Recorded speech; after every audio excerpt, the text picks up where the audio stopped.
Apakah Anda memang memiliki sentimen personal yang negatif pada Pak Prabowo? Sehingga apapun yang Anda analisa tentang dia Apapun. selalu menihilkan atau mengecilkan peran seorang Prabowo Subianto? Secara objektif keilmuan tentu saja tidak gitu. Stick pada kaidah-kaidah ilmu. Tapi sebagai warga negara, saya punya hak politik tertentu dan punya sikap politik tertentu.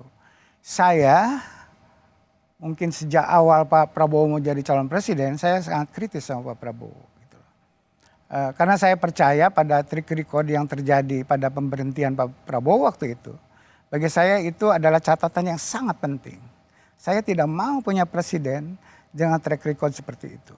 Dan saya tidak mau sebagai warga negara punya presiden dengan record seperti itu. Apakah catatan kelam dari seorang Pak Prabowo Subianto itu akan mempengaruhi metodologi survei Anda?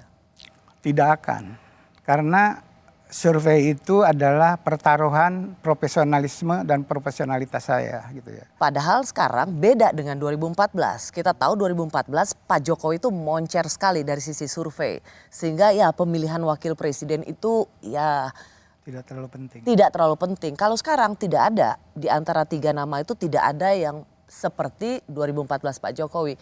Anda masih bersikeras bahwa faktor bakal calon wakil presiden itu nggak penting? Sampai hari ini saya belum menemukan satu jawaban yang meyakinkan bahwa wakil itu sangat penting. Untuk membuat seorang nomor satu menjadi lebih kuat terhadap lawannya.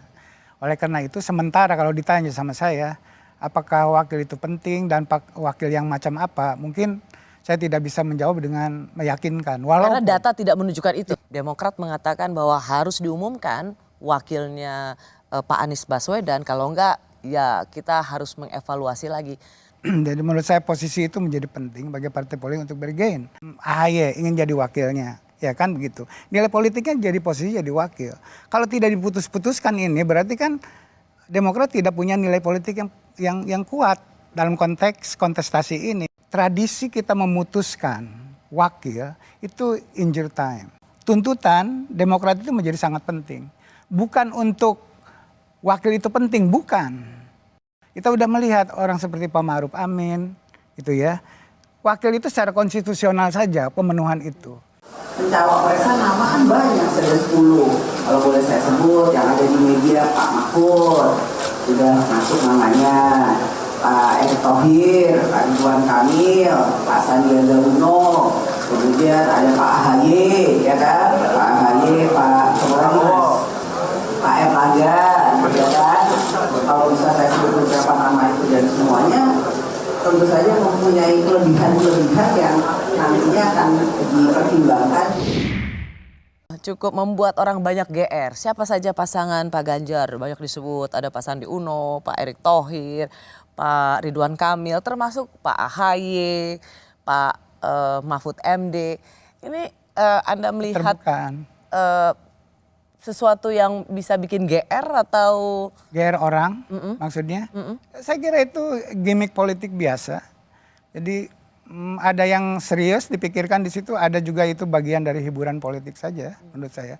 Tapi itu komunikasi yang baik menurut saya yang dilakukan oleh Mbak Puan ya. Karena ada ekspektasi jauh. Memberi harapan. Iya. Memberi harapan pada semua orang bahwa bisa jadi calon wakil presiden. Ingin mengatakan bahwa PDI Perjuangan inklusif.